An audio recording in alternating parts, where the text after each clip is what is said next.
Hello, welcome or welcome back to my channel. If you're new here today, my name is Odds, and we are going to be discussing the top films of 2022. I'm doing it top 5 style, so I'll go from 5 to 1. Like a list goes, you know what I'm saying. There was a lot of really good movies that came out this year. There's a lot that I still haven't seen. Like I didn't see Avatar because I never saw the first one, and I didn't see the Banshees of Inisherin. I definitely mispronounced that because I'm not Irish. My cat is like staring at me. She looks so cute. Hello. But these are my opinions, so I'm sorry if you have a different top 5. Let me know what your top 5 is down below. As always, if you're new here today, I would love for you to subscribe. I do 2 videos a week, films, beauty, vlogs, Marvel, DC, Star Wars, or something on this channel for everyone, so be sure to stay tuned for that. And if you like this video while you're watching, make sure to give it a big old thumbs up. Number 5 is Everything Everywhere All at Once. This movie was fantastic. I have not seen anything quite like it. This is the movie that Doctor Strange in the Multiverse of Madness thinks that it was trying to be, but it does not succeed in that aspect. That's not listed. I can give you my worst movies of the year. That is listed towards the bottom. But best number 5 is this movie. I think everyone delivers an amazing performance, especially Michelle Yeoh. Excited to see her get more roles and possibly be nominated for an Oscar for Best Actress. I think that would be really cool. There has not been an openly Asian actress nominated for Best Actress at the Oscars before, so this would be pretty groundbreaking. I think all the actors do a really great job. Stephanie does a great job. I kind of don't understand the Jamie Lee Curtis push for awards. I think it's more so like a legacy award because she's fine in this, but she doesn't deliver like a specifically great performance.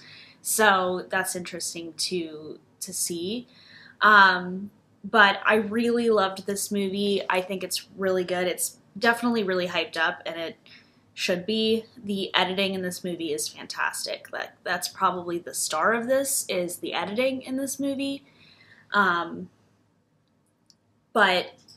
it's funny, it's heartwarming, there's lots of stuff to love about this movie. So I really enjoyed it and definitely would recommend to everybody to go see this movie. Coming in at number 4 is Bodies, Bodies, Bodies. This was a surprise to me because I thought I would enjoy it, but I didn't think I would put it in my top 5 ranking for best films of 2022 because it's, you know, I thought it was going to be the stereotypical murder mystery, but it has a pretty significant commentary on the, you know, the rich Gen Zers. So there's a very big thing about class in this, as Maria Bakalova is the only one in this who is not of the upper class. So it's kind of an us versus them movie. They really get that going, and it is a murder mystery. So you're left to know who did this murder and several other murders that end up happening. Spoiler alert, nobody ends up doing the murders. It ends up being an accident. So then it was all kind of for nothing. They had all this fallout just for nothing. I think everybody does a fantastic job. It's cast very well. It's good to see a low budget murder mystery that is really good. We had another murder mystery that came out this year, which was The Glass Onion, Knives Out, which didn't make my top 5, but also really, really good. It did make my top 10. Coming in at number 3 is Top Gun Maverick. This one is pretty shocking to me as well. I don't typically like military movies. I wouldn't say like war movies because I do kind of like war movies, but I don't really like just like military movies. So that's like a thing for my moral standards. But this was just spectacular. Like, I get why they pushed so hard for this, for you to go see it in the movies. They did re-release it, so I believe it's still out now. It might be pulled back out, but you can also get it on DVD. But I would recommend really watching this on like a big screen. So if you have a big screen TV, then that would be good to watch it on.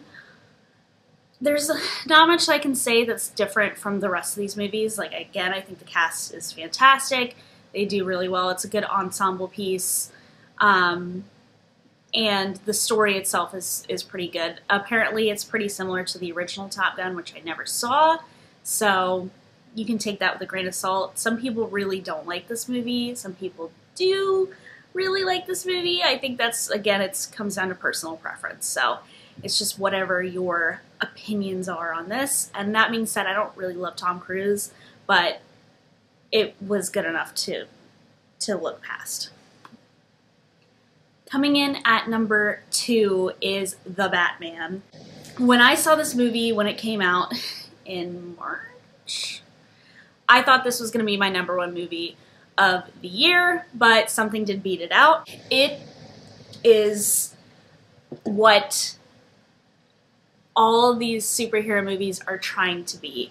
And it's crazy to think that Warner Brothers released this and then released Black Adam, because Black Adam is just your formulaic, stereotypical superhero movie, whereas The Batman it's like a piece of art. I cannot sing its praise enough. It's literally a piece of art. It's amazing. Matt Reeves does fantastic with his direction in this. I think Robert Pattinson is amazing. Pretty shocking that he is an amazing Batman. I mean, he's a really good actor, but still, that being said, like, who would have thought that Edward from Twilight would kill it as Batman? Not me, but here we are. Just the performances are great. Really great Batmobile chase sequence. I really need to rewatch this movie because it's been months since I've seen it, but I love it so much. It's a little bit on the longer side, so that being said, just keep that in mind. But this is the best superhero movie to come out this year, if not one of the best superhero movies of all time. Yeah. DC has struck gold with this one, and I can't wait to see the sequels to this. Coming in at number 1 is The Woman King. This movie was breathtaking. I was blown away by the performances, by the plot, by the action sequences. So if you didn't see this movie, it was about a African tribe that has an all-female